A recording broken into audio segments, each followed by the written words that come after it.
तो गढ़ की लड़ाई की हर एक अपडेट लगातार न्यूज स्टेट आप तक पहुंचा रहा और यूपी चुनाव से जुड़े इस वक्त की बड़ी खबर। चुनाव आयोग से मिलेगा बीजेपी का प्रतिनिधिमंडल। बीजेपी का प्रतिनिधिमंडल रात 10:30 बजे पहुंचेगा इलेक्शन कमीशन और बीजेपी ने समाजवादी पार्टी पर अराजकता का आरोप लगाया है। मैनपुरी रामपुर खतौली में अराजकता का आरोप बीजेपी की तरफ से लगाया गया है और बीजेपी का प्रतिनिधिमंडल इलेक्शन कमीशन से अब मिलेगा 10:30 बजे। इलेक्शन कमीशन पहुंचेगा बीजेपी का प्रतिनिधिमंडल। तो एक तरफ समाजवादी पार्टी की तरफ से बीजेपी पर आरोप लगाए जा रहे हैं, तो बीजेपी की तरफ से समाजवादी पार्टी पर खतौली मैनपुरी रामपुर में अराजकता फैलाने का आरोप लगाया गया और इसी सिलसिले में 10:30 बजे बीजेपी का प्रतिनिधिमंडल इलेक्शन कमीशन से मुलाकात करेगा। तो खतौली विधानसभा उपचुनाव के लिए 9 बजे तक 6.9% मतदान हुआ है। मैनपुरी की बात की जाए तो मैनपुरी उपचुनाव में 9 बजे तक 7.08% मतदान हुआ है।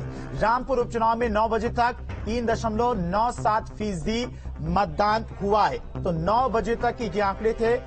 रामपुर, मैनपुरी और खतौली में सुबह 7 बजे से मतदान शुरू है। 10 बज चुके हैं, मतदान को 3 घंटे बीत चुके हैं। 9 बजे तक जो मतदान का प्रतिशत है वो आपको बता दें, मैनपुरी में लगभग 7% अब तक मतदान हुआ है 9 बजे तक। अगर बात की जाए रामपुर में 3.97% मतदान हुआ है। खतौली की बात की जाए तो खतौली में 9 बजे तक 6.9% मतदान हुआ है। तो मतदान का प्रतिशत काफी धीमा है, लेकिन जैसे जैसे दिन चढ़ रहा है वैसे वैसे लोग अपने घरों से बाहर निकल रहे हैं मतदान करने के लिए। लोगों में भी काफी उत्साह देखने को मिल रहा है। हालांकि आम चुनाव की बात की जाए तो उस तरह का मतदान प्रतिशत नहीं देखने को मिल रहा है जो आम चुनाव में होता है। उपचुनाव में हालांकि वैसे भी मतदान का जो प्रतिशत होता है वो आम चुनाव के मुकाबले काफी कम रहता है, लेकिन लोग घरों से बाहर निकल रहे हैं। लोगों से जो वोट की अपील की गई थी तमाम राजनीतिक दलों की तरफ से, नेताओं की तरफ से, वो अपील कहीं ना कहीं कारगर नजर आ रही है। तो लगातार देखिए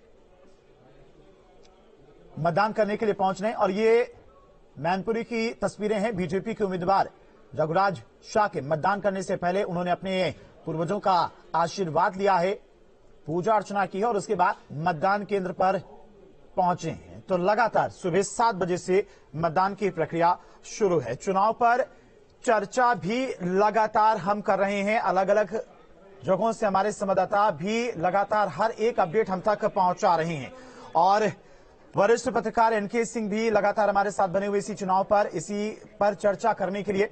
एनके सिंह जी, जिस तरह से लगातार समाजवादी पार्टी की तरफ से अपने गढ़ को बचाने की कोशिश की गई, उस गढ़ को बीजेपी अब ध्वस्त करने के लिए भी पूरी जोर आजमाइश में इस बार दिखाई दी। लेकिन इस चुनाव की बात करें, रामपुर उपचुनाव की बात करें, मैनपुरी उपचुनाव की बात करें और खतौली उपचुनाव की बात करें, तो ये चुनाव समाजवादी पार्टी के लिए कितना अहम है? वापस आएंगे। प्रधानमंत्री नरेंद्र मोदी वोट डालने के बाद क्या कुछ कह रहे हैं? जनता निरक्षीर विवेक से એ સાંભળે બધાનું અને જે સત્ય છે તેને સ્વીકારવાનો ગુજરાતનો સ્વભાવ છે અને સ્વભાવના અનુસાર આજે ભારી માત્રામાં બધા મતદાન પણ કરી રહ્યા છે।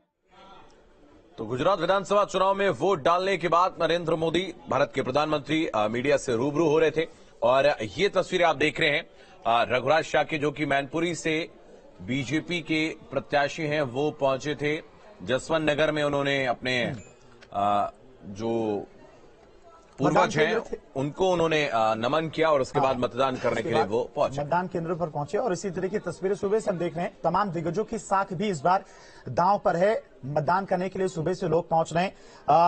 इस चुनाव पर चर्चा करने के लिए भी लगातार हमारे साथ वरिष्ठ पत्रकार एनके सिंह और स्टूडियो से उमाकांत लखेड़ा जी हमारे साथ लगातार बने हुए हैं। एनके सर, आपके पास आएंगे।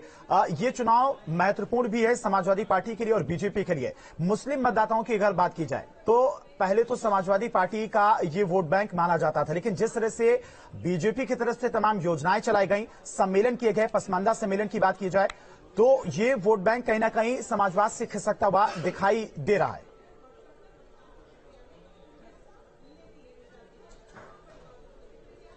हाँ, देखिए, इस वजह से नहीं, क्योंकि ये तो उपचुनाव है। उपचुनाव में ये कंसिडरेशंस नहीं होते। उपचुनाव में सरकारें नहीं बना करती हैं। उपचुनाव में एक विधायक या एक सांसद चुना जाता है, लिहाजा वो हाईली इंडिविजुअलाइज्ड होता है। उसमें पर्सनालिटी कैसी है, उसकी एक्सेप्टेबिलिटी कितनी है, पार्टी की पॉलिसी, बड़े नेता का आना,